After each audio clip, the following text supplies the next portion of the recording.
Jangan lupa subscribe YouTube channel Metro TV News dan jangan lupa nyalakan notifikasinya.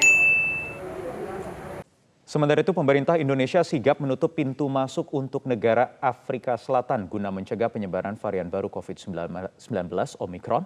Pencegahan ini dilakukan sedini mungkin mengingat Omicron masuk varian yang diwaspadai oleh Badan Kesehatan Dunia atau WHO karena kemampuan mutasi yang lebih tinggi dari varian Delta.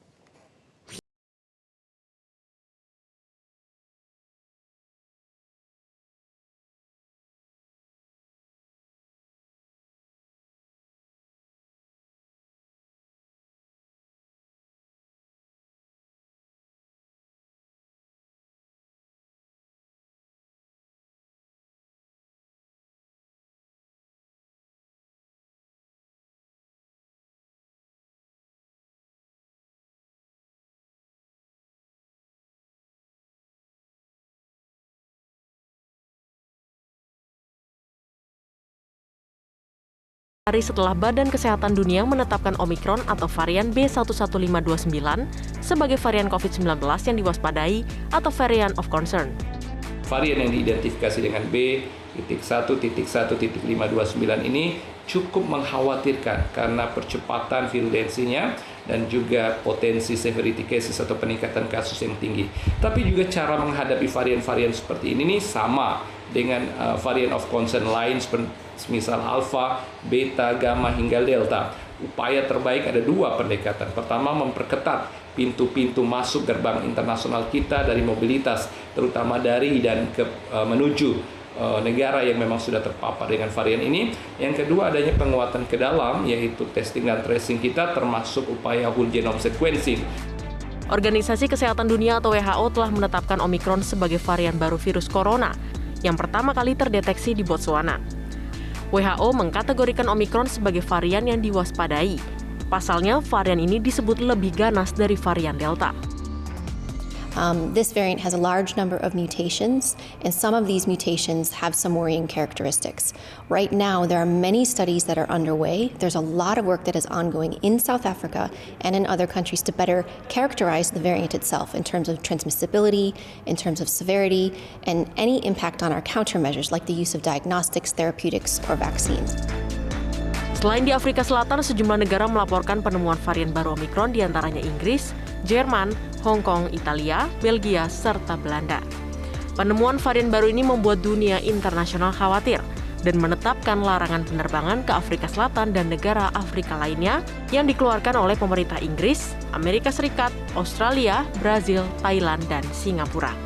Tim Liputan Metro TV.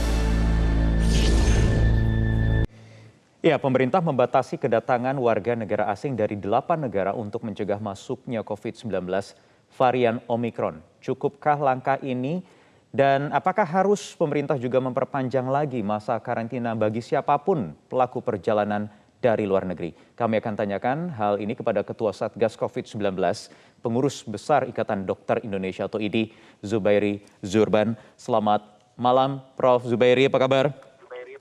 Baik, selamat malam Mas Wahyu, apa kabar? Sehat? Alhamdulillah sehat. Prof, sudah ada langkah yang dilakukan lewat Ditjen Imigrasi Kementerian Hukum dan HAM menutup akses siapapun yang datang termasuk warga negara asing dari 8 negara di Afrika. Cukupkah itu untuk membendung agar Omicron ini tidak masuk ke Indonesia? Iya, tidak cukup kalau hanya itu saja, perlu edukasi masyarakat. Perlu vaksinasi dipercepat dan tetap PPKM itu dan rumah sakit supaya siap siaga. Tapi sekarang ini sebetulnya kita tidak perlu panik. Indonesia itu lagi amat sangat bagus. Jumlah kasus hariannya amat sangat rendah. Kemarin hanya 264, tanggal 28, tanggal 27, 404 sehari. Jadi amat sangat rendah, itu yang tidak perlu paniknya di situ. Yang meninggal juga sedikit, rumah sakit juga masih sepi. Cuman kita memang benar harus waspada. Seberapa waspada harus? Seberapa was-was kita harus bertindak agar ini tidak menjadikan gelombang berikutnya? Iya, sikap kita memang perlu berbeda dari sikap negara yang ada musim dingin. Jadi kalau Amerika, Inggris, Eropa itu semuanya memang harus amat sangat ketat, mungkin sedikit lebih berlebihan. Ya kalau kita dengan posisi kita sekarang ini, ya seperti saya katakan tadi, cukup dengan kondisi sekarang ini. Kalau ya, tapi tentu monitor evaluasi harus setiap hari kalau ada tanda-tanda kenaikan kasusnya, misalnya menembus 1.000 atau menembus 700, sekarang kan masih sekitar di bawah 500 per hari kasus barunya. Nah itu mungkin kita perlu menambah karantinanya menjadi berapa, 5 hari atau lebih. Nah itu bagaimana Prof? Soal karantina ini juga ada banyak permintaan termasuk dari DPR, dari Mitra Kerja Kementerian Kesehatan dan pemerintah yang meminta karantina bagi siapapun yang datang dari luar negeri untuk ditambah lagi, dikembalikan ke 5 atau 10 hari atau 7 hari. Bagaimana kalau menurut Anda, Prof? Iya, tolong diingat bahwa selain masalah Afrika, banyak negara di Afrika itu, namun di sekeliling kita ini kan ada Malaysia, Singapura, Filipina, Myanmar, Vietnam, semuanya kasusnya jauh di atas kita. Jadi memang bisa masuk ke Indonesia. Jadi menurut saya perlu ketat, namun kan kalau di kedokteran kami atau di tempat lain, mungkin di olahraga juga sama, do not change the winning team. Sekarang ini upaya yang dikerjakan Indonesia itu sudah amat bagus, hasilnya jelas. Artinya sekarang sudah cukup, tapi kalau ditambah berlebihan sedikit, katanya di zaman pandemi ini berlebihan sedikit sih juga boleh saja untuk mencegah rakyat kita tertular. Jadi apapun pilihannya, tapi jangan lebih dilonggarkan yang penting, atau tetap atau ditambah lebih ketat. Paling tidak tetap jangan dilonggarkan atau kalau bisa ditingkatkan. Berapa hari misalnya kalau untuk karantina supaya lebih aman lagi? Iya, sebagai contoh kalau Amerika itu 7 hari, hari ke-5 dites. Kemudian kalau negatif hari ke-7 boleh keluar.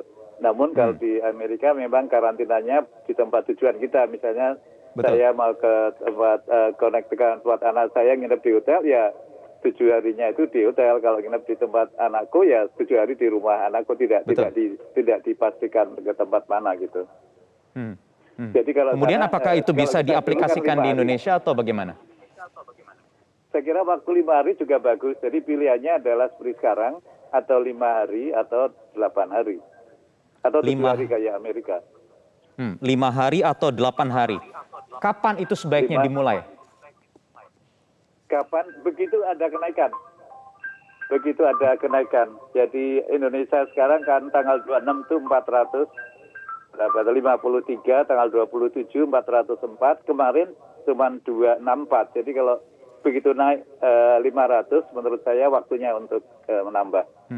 Kenapa harus menunggu naik atau kenapa tidak dilakukan sekarang untuk benar-benar dilakukan langkah preventif agar tidak naik begitu, Prof? Iya, jadi ada 2 negara yang istimewa rendah sekarang ini, yaitu Indonesia dan Jepang. Mereka sebetulnya menata laksana seperti banyak negara lain yang divaksinasi juga lumayan tinggi, namun mendadak terus menurun drastis seperti Indonesia.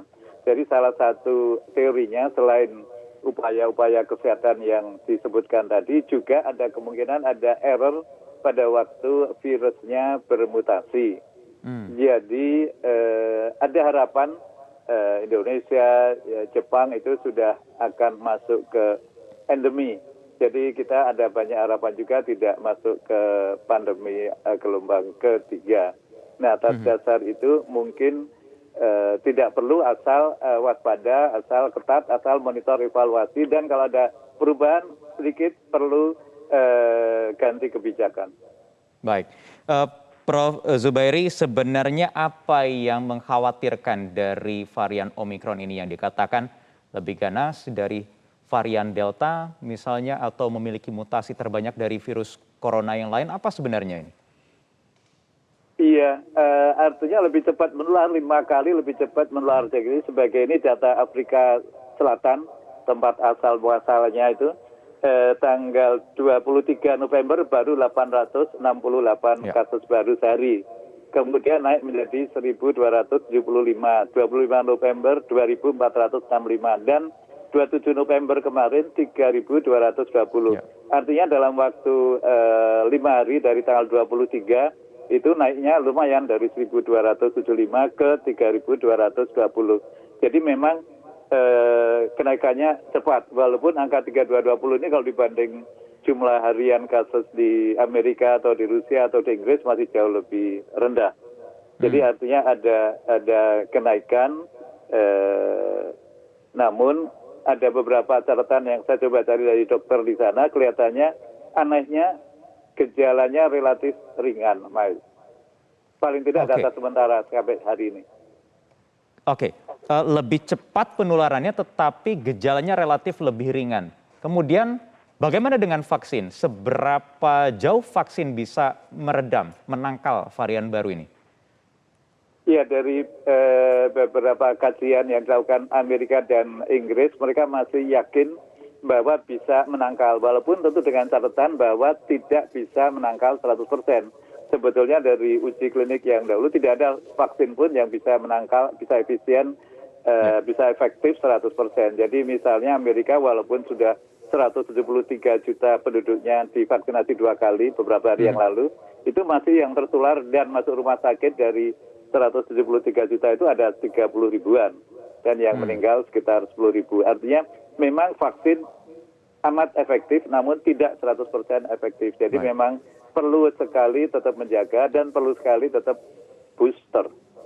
Baik, vaksin kemudian juga perlu booster dan juga perlu pencegahan yang lebih preventif lagi untuk menangkal varian Omikron ini bisa masuk agar tidak masuk ke wilayah kita di Indonesia. Terima kasih Prof. Zubairi Jurban sudah bergabung bersama kami di Prime Time News malam hari ini.